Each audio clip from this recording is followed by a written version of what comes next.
Đây tôi đang chạy thử cái máy mới bắt 3 kg quần áo, tốc độ 1400 để xem nó có dịch chuyển bất kỳ cm nào không. Các bạn để ý cái ly nước này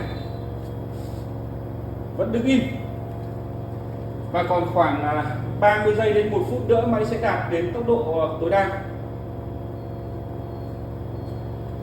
Tôi lại quay gần hơn một chút nữa để các bạn dễ cảm nhận về việc âm thanh. Phòng tôi nó không đủ quy chuẩn, cho nên tôi cố tình dí sát cái điện thoại vào máy giặt để cho các bạn nghe được rõ hơn.